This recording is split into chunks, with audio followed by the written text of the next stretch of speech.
Hallelujah. ईश्वर का धन्यवाद आज की अच्छी सुबह के लिए कि हम एक बार फिर से प्रभु के भवन में उसके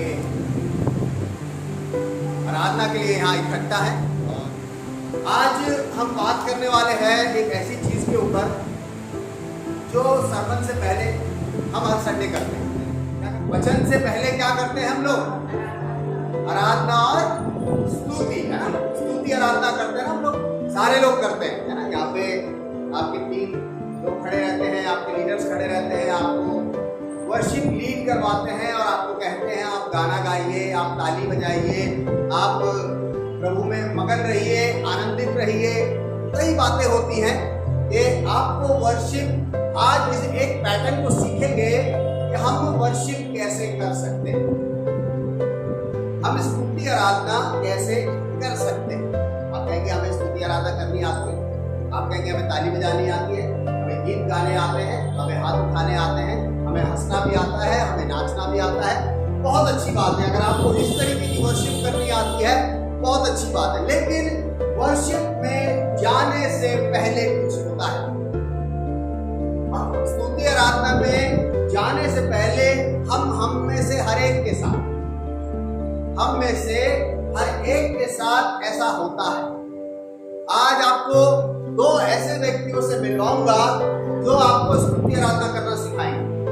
हमारे चर्च में नहीं, बाइबल के अंदर ऐसे 2 लोगों से आपका इंट्रोडक्शन कराऊंगा, ऐसे 2 लोगों से आपका परिचय कराऊंगा जो आपको बताएंगे कि स्तुति आराधना आपको कैसे करनी है और कब करनी है ये भी बताऊंगा।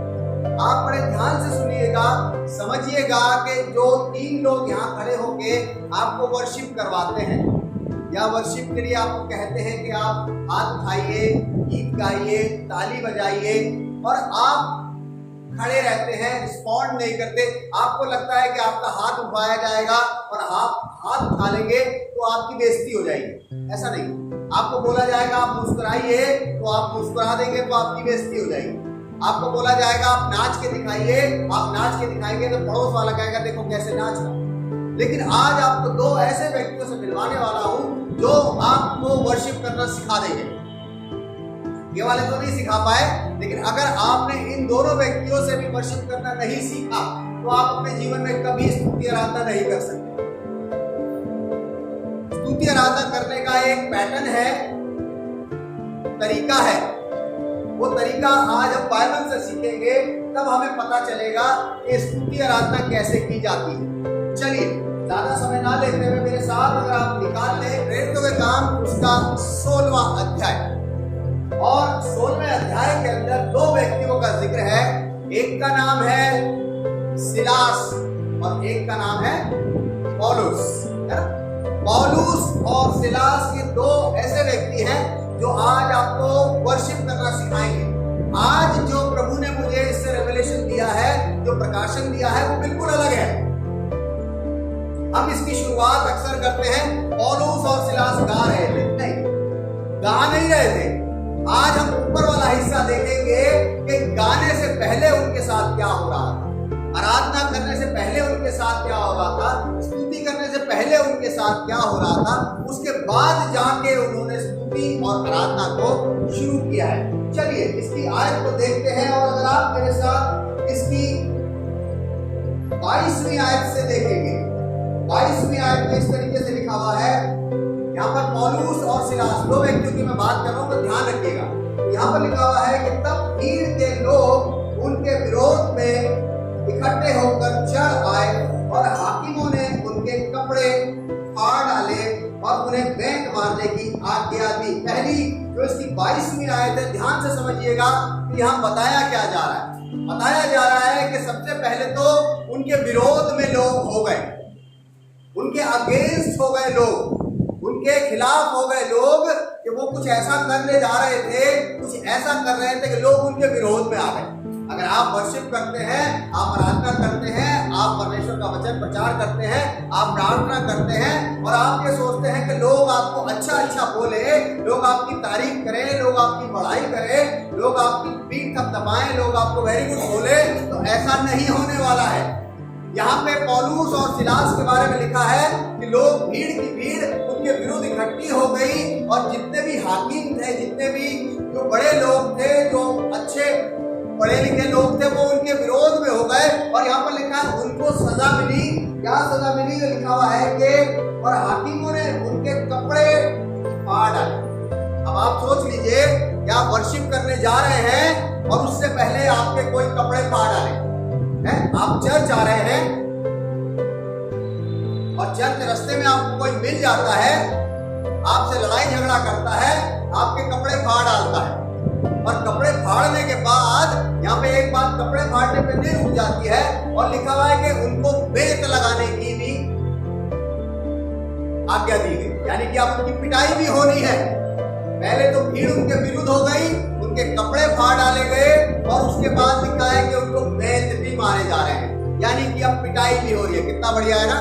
कितने आप बड़े अच्छे मूड से निकले घर से कि चलो आज वर्शिप करेंगे, आज प्रभु की स्तुति करेंगे, आज परमेश्वर का वचन बांटेंगे, आज जाके प्रार्थना करेंगे, लेकिन रास्ते में ही आपके साथ कुछ ऐसा हो जाता है, या घर में आप रहते हैं, घर में हफ्ते भर में आपके साथ कुछ ऐसी घटना हो जाती है। आप बहुत आत्मिक हैं, आप बहुत स्पिरिचुअल हैं, आपके अंदर कूट कूट के वचन भरा हुआ है, आप उपवास भी करते हैं, आप प्रार्थना भी करते हैं और आप 10वां हिस्सा भी देते हैं, आप सब कुछ करते हैं, लेकिन जीवन में कभी कभी आपके ऐसा समय आने वाला है कि जब आपके लोग विरुद्ध हो जाएंगे, आपके विरोध में बोलने लगेंगे, आपके कपड़े फाड़ने लगेंगे और आपकी पिटाई भी करने लगेंगे। यहाँ पर 3 ऑप्शन दिए हुए हैं, तीनों हैं, इनके साथ तीनों घटनाएं घट रही है।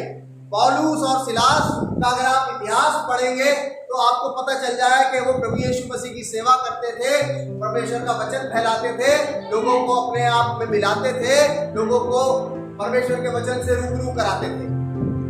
हम में से बहुत से लोग यहाँ पर ऐसे हैं जो इस काम को करते हैं, परमेश्वर के वचन को फैलाते हैं, प्रार्थनाएं करते हैं, उपवास करते हैं, अपना 10वां हिस्सा भी देते हैं, सब कुछ अच्छा अच्छा करते हैं, लेकिन उनके साथ तो अच्छा हो ही नहीं रहा, उनके साथ तो अच्छा हो ही नहीं रहा। लिखा है लोग इनके विरोध में आ गए। अब आप कहेंगे कि परमेश्वर की तारीफ करते हैं, परमेश्वर का वचन बांटते हैं, परमेश्वर से प्रार्थना करते हैं, तो लोग हमारे विरोध में कैसे आ सकते हैं? लोग हमारे विरोध में कैसे आ सकते हैं? नहीं, जब आप परमेश्वर के में बढ़ने लगेंगे तभी लोग आपका विरोध करेंगे। जब आप परमेश्वर में नहीं बढ़ेंगे तो किसी को आपसे कोई लेना देना नहीं है, आपका कोई विरोध नहीं करेगा।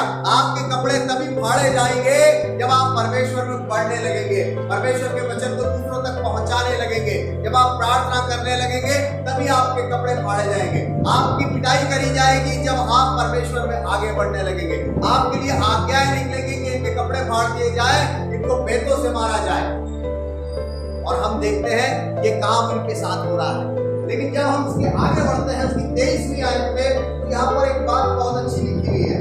लिखा हुआ है कि बहुत बेत लगवाकर उन्हें बंदी गृह में डाल दिया। क्या बढ़िया बात हुई ना? अभी तक तो लोग विरोध में थे, कपड़े फाड़ रहे थे, बेत लग रहे थे, चलो यहाँ तक तो ठीक है, बेत पड़ने तक ही सारी चीजें सीमित नहीं। लिखा है कि जब उनके बेत पड़ गए तो उठा के उनको जेल में डाल। कितनी बढ़िया बात है ना? आप कहेंगे हम तो प्रभु की स्तुति करते हैं, हम तो प्रभु की तारीफ करते हैं, हम तो रोज बाइबल पढ़ते हैं, रोज घुटने टेक के प्रार्थना भी करते हैं, उपवास भी करते हैं, लेकिन हमारे साथ ही ऐसा क्यों हो रहा है? क्या आप ही के साथ? अगर आप ऐसा करते हैं तो आपके बेत पड़ेंगे, लोग आपके विरोध में आएंगे, आपके कपड़े फाड़ेंगे और आपको उठा के जेल में डालेंगे। जिस दिन आपको जेल में डाल दिया गया, जिस दिन आज की डेट में बड़ा अच्छा होता है, आज की डेट में मैंने बड़ा अच्छा देखा, हल्का सा भी कोई कुछ कह दे, इतना बड़ा मुद्दा फूट जाता है। फिर छूटते ही पता क्या बोलते हैं? चर्च नहीं जाएंगे।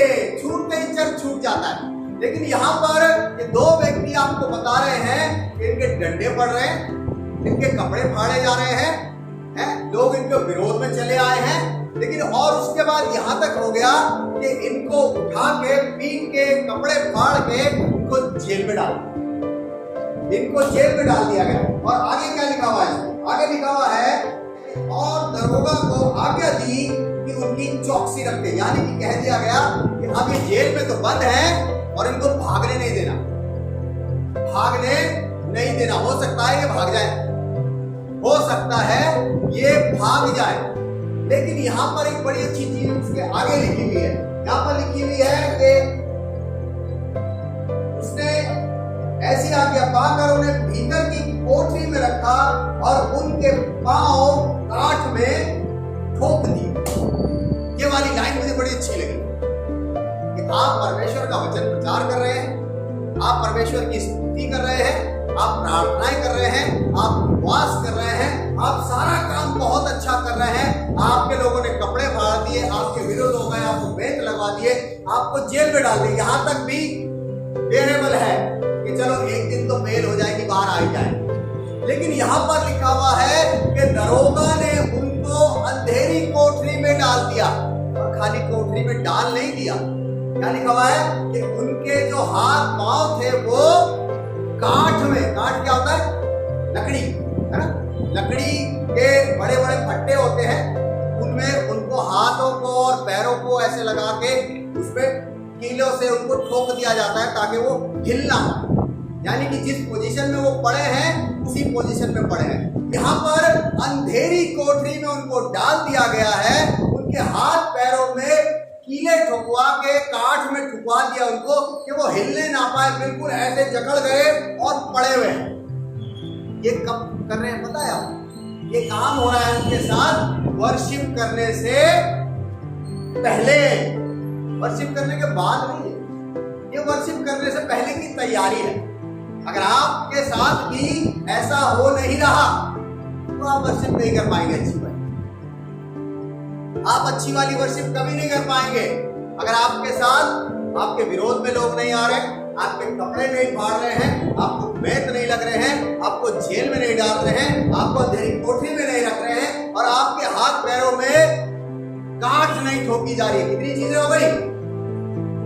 पहली चीज, लोग आपके विरोध में आएंगे। दूसरी चीज, आपके कपड़े फाड़ेंगे।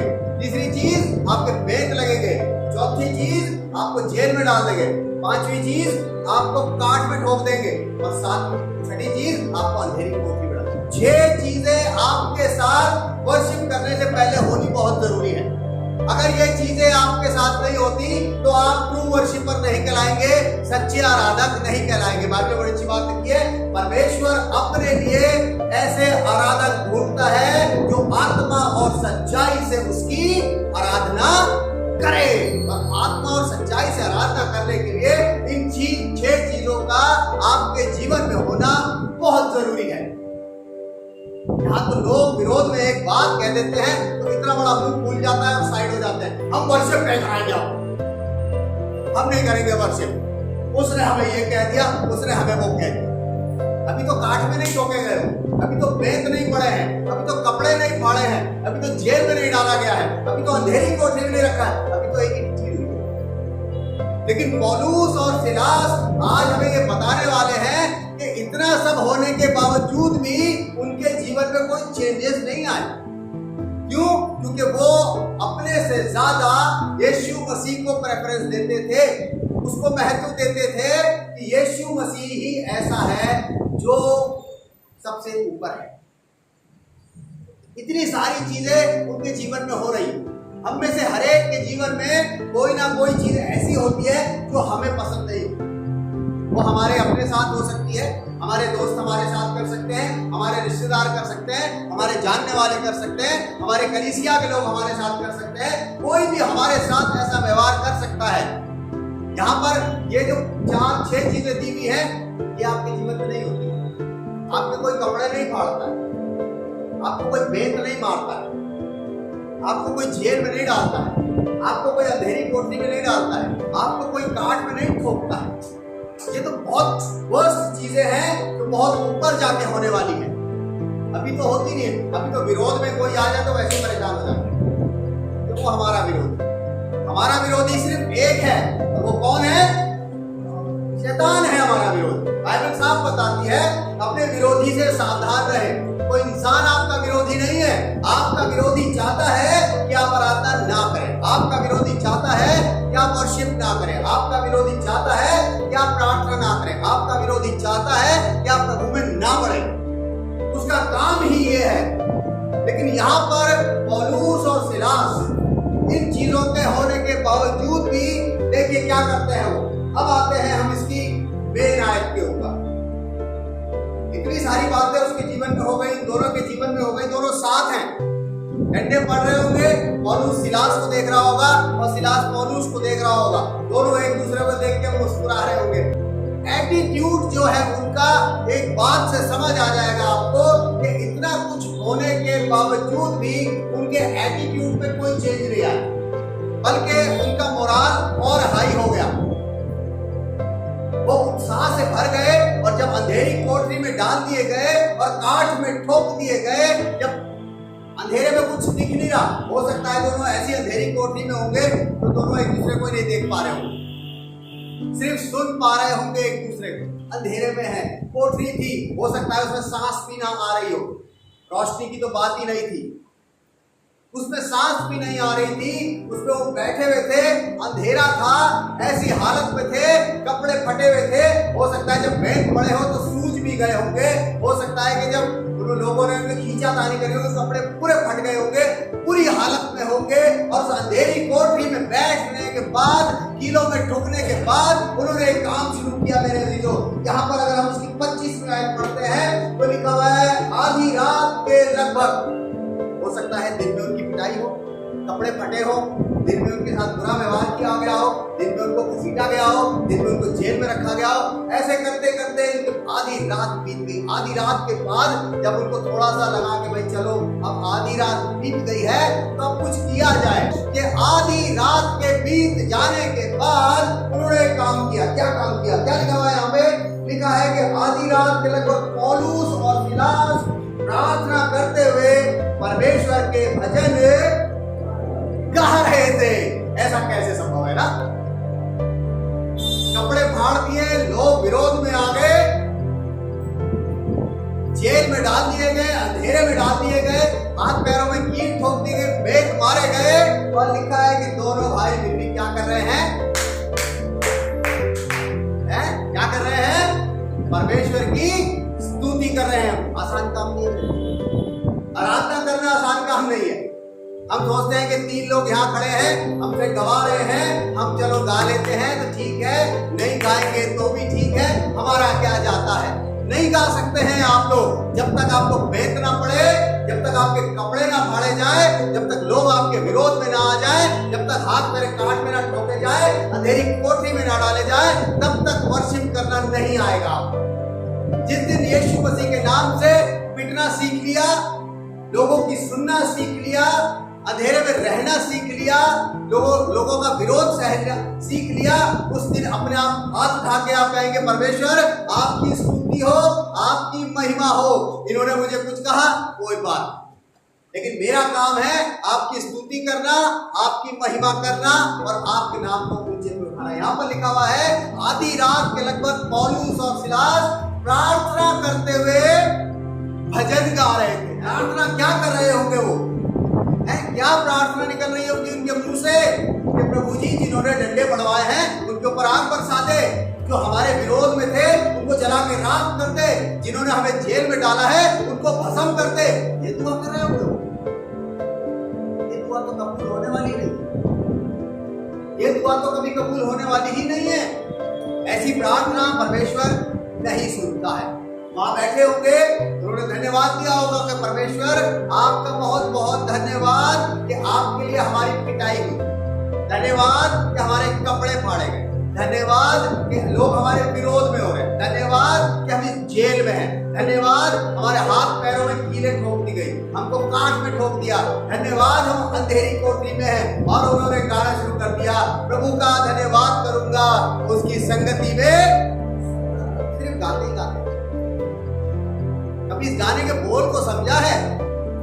प्रभु का धन्यवाद करूंगा और उसकी संगति में संडे संडे रहूंगा। जब सिस्टर लोग कहेंगी कि प्रभु का धन्यवाद करूंगा उसकी संगति में रहूंगा, तभी रहूंगा। गाना गा रहे थे, खुशी खुशी मनाओ, बर्थडे मनाओ, शादी मनाओ, सब कुछ मनाओ, लेकिन वर्शिप करते वक्त कभी खुशी मत मनाओ। क्यों नहीं मनाओ? क्योंकि डंडे तो पड़े ही नहीं है, कपड़े तो फाड़े ही नहीं गए हैं, विरोध में तो लोग आए ही नहीं है। जिस दिन ये चीजें आपके जीवन में होनी शुरू हो जाएगी, आपको सच्चे आराधक बनने का मौका मिल जाएगा मेरे। जब आप परेशान होने लगे, जब बीमार होने लगे, जब तकलीफें आने लगे, जब घर में कलेश आने लगे, तब आपने क्या करना है? लिखा हुआ है कि वो प्रार्थना करके गीत गा रहे हैं। प्रार्थना करने के बाद वो लिखा हुआ है भजन गा रहे थे। और उसकी एक लाइन आगे बहुत अच्छी लिखी हुई, जो मुझे बहुत अच्छी लगती है। लिखा हुआ है कि वो पौलुस और सिलास प्रार्थना करते हुए परमेश्वर के भजन गा रहे थे और कैदी उनकी लोग क्या सुन रहे हैं? आपके लोग क्या सुन रहे हैं? आप क्या गा रहे हैं? क्या आप अपने कलेशों का गाना गा रहे हैं? क्या आप अपनी परेशानियों का गाना गा रहे हैं? क्या आप अपनी बीमारियों का गाना गा रहे हैं? क्या आप तकलीफों का गाना गा रहे हैं? अपने विरोध का गाना गा रहे हैं? आप गाना क्या गा रहे हैं? लोग सुन क्या रहे हैं? लोग आपसे ब्लेस क्यों नहीं हो रहे हैं? क्योंकि आप गाना ही वो गा रहे हैं जो आपको गाना नहीं चाहिए। गाना वो गाना है जिससे लोगों को ब्लेसिंग मिले।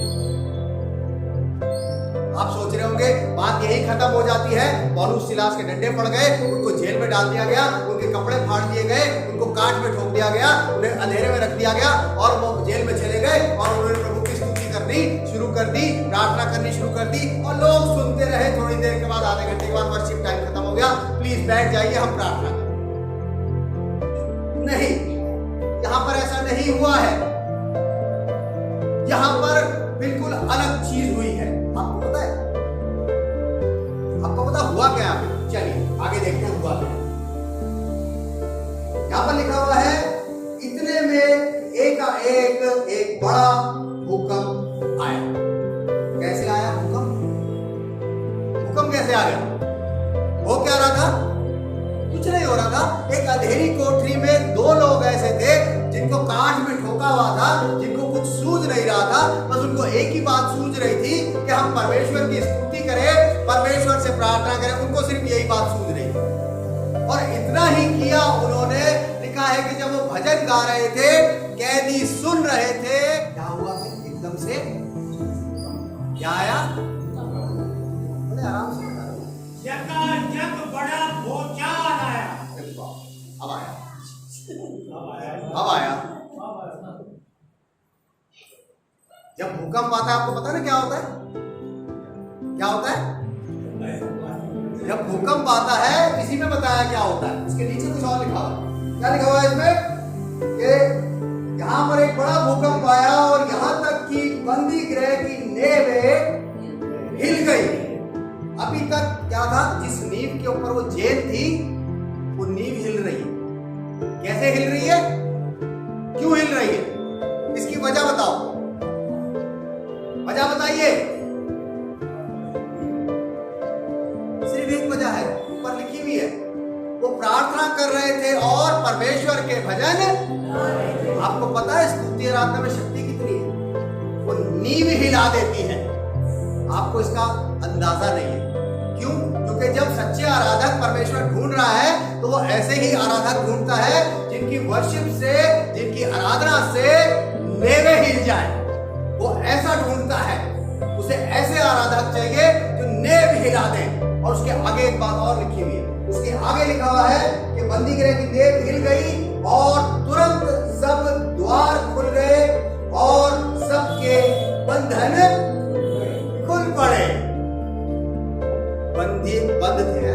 कैसे बंधे हुए थे वो पता है आपको? काठ में ठुके हुए, लकड़ी के फट्टों में उनको ऐसे करके ठोका हुआ था, हिल नहीं सकते थे। जेल के जो दरवाजे होते हैं वो लकड़ी के नहीं होते हैं, वो काहे के होते हैं? बड़े बड़े लोहे के होते हैं। उनको कोई आसानी से खोल नहीं सकता, हिला नहीं सकता। लेकिन यहां पर लिखा हुआ है, जब नींव हिली, दरवाजे खुल गए और दरवाजों के साथ साथ क्या खुल गया? बंधन भी खुल गए। मेरे अजीजों, अगर आप अपने बंधनों से मुक्त होना चाहते हैं, आज मैं जानता हूं आप में से बहुत से लोग बंधनों में बंधे हुए। बंधनों में बंधने का सिर्फ एक ही वजह है कि आपकी जो आराधना है, आपकी जो स्तुति है, वो वैसी नहीं है जैसी होनी चाहिए। टाइम पास है, कह दिया तो कर ली, नहीं कहा तो नहीं कर ली। जब आराधना करते हैं तो आपको ये नहीं पता होना चाहिए कि आपके पड़ोस में कौन खड़ा है। आपको सिर्फ ये महसूस होना चाहिए कि आज इस आराधना के दौरान मैं पवित्र आत्मा से बात करूंगा या पवित्र आत्मा से बात करूंगा।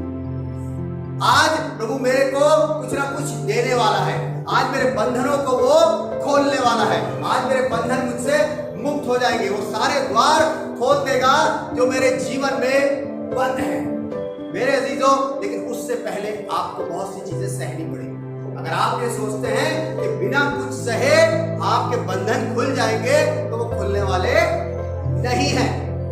आपको सहना तो बहुत कुछ पड़ेगा। पौलुस और सिलास हमारे सामने दो ऐसे उदाहरण हैं कि इतना कुछ सहने के बावजूद भी उनके मुंह से सिर्फ प्रार्थना और आराधना ही निकली। चाहते तो वो गाली दे सकते थे। अगर आप पौलुस के बारे में जानेंगे तो पौलुस कोई साधारण आदमी नहीं था। पौलुस अपने आप में बहुत तगड़ा आदमी था। जब उसका नाम शाऊल था, वो बहुत तगड़ा आदमी था। वो चाहता तो जो उससे लड़ाई कर रहे थे, जो उसके विरोध में बोल रहे थे, जो उसके कपड़े फाड़ रहे थे, उसने सब कुछ सहा और सहने के बाद ही वो अपने आप को प्रार्थना में लगा पाया और स्तुति में लगा पाया। मेरे अजीजों, इस बात को समझना बहुत जरूरी है। जब इसकी आप आगे की कहानी पढ़ेंगे तो आपको पता चल जाएगा कि जिस दरोगा ने उनको जेल में डाला था, वो उनके आगे आ गया हाथ जोड़ता हुआ, ईसाई को उद्धार पाने के लिए मैं क्या, वो जेल में भी दूसरों के लिए उद्धार का कारण बन गए। सिर्फ एक वजह से, वजह क्या थी कि वो स्तुति आराधना दिल से कर रहे। मेरे अजीजों, स्तुति आराधना को हल्का ना लिया। स्तुति आराधना हमारे जीवन को बदल देती है। स्तुति आराधना हमारे बंधनों को खोल देती है। स्तुति आराधना हमारे लिए ऐसे ऐसे काम कर सकती है जो कोई नहीं कर सकता। मेरे अजीजों, क्योंकि स्तुति आराधना में बहुत बल होता है। पवित्र आत्मा हमारी सहायता करता है हर चीज में। जब हम गीत गाते हैं, जब हम प्रार्थना करते हैं, जब हम वचन बोलते हैं, तो पवित्र आत्मा उस वक्त हमारे साथ होता है। कंडीशन कैसी भी हो, परिस्थितियां कैसी भी हो, आपको तो बहुत अच्छी परिस्थिति मिली है कि आप बेंचों पे बैठते हैं, ऊपर पंखा चलता है, नीचे लाइटें जलती हैं, अंधेरी कोठरी में नहीं है, बहुत अच्छी जगह में आप हैं। अगर आपको गर्मी लगती है, आप पंखे के नीचे आ जाते हैं। आपको प्यास लगती है, आप पानी पी लेते हैं। आपको भूख लगती है, आप खाना खा लेते हैं। लेकिन इन दोनों व्यक्तियों को आप देखिए कि अंधेरी कोठरी में जहाँ ना खाना है, ना पानी है, ना लाइट है, ना ये हिल सकते हैं, ना कुछ कर सकते हैं, सिर्फ क्या कर सकते हैं, ये स्तुति और आराधना कर सकते हैं। मेरे अजीजों, हमारे जीवन में ऐसी कंडीशंस नहीं है। हम तो बहुत भाग्यशाली हैं कि हमको ये चर्च मिला हुआ है कि हम यहाँ पर बैठ के परमेश्वर की स्तुति कर सकते हैं। लेकिन अगर यहाँ पर बैठ के भी हम इस जगह का फायदा नहीं उठाते, तो हम अब आगे हैं। हम अब आगे हैं।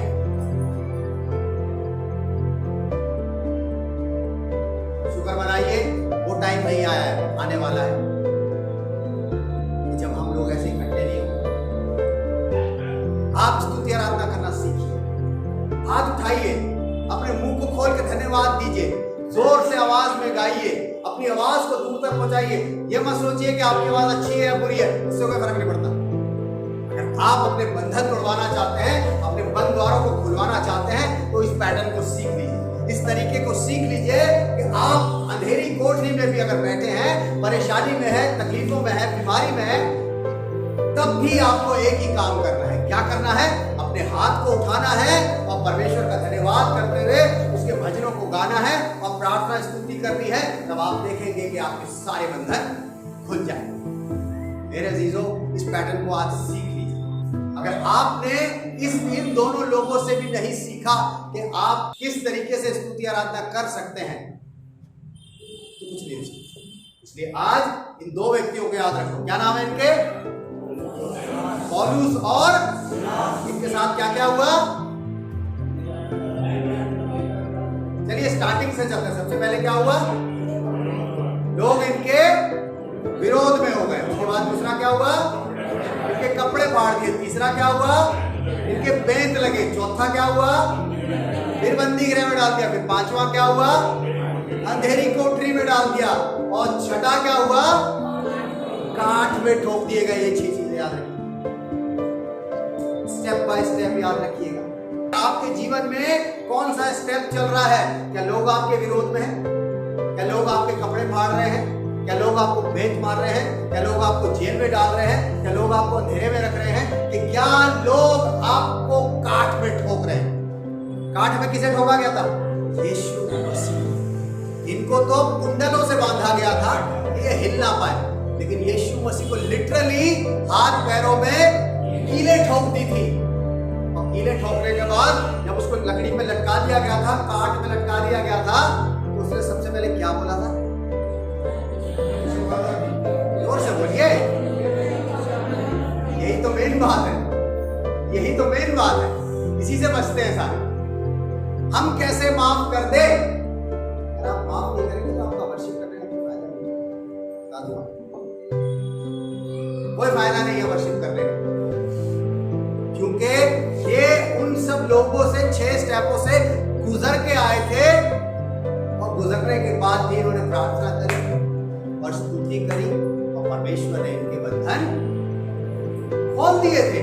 अगर आप घर जाके इसको पढ़ लीजिएगा, अगला हिस्सा इसका मैं पढ़वाऊंगा नहीं, टाइम ज्यादा होगा।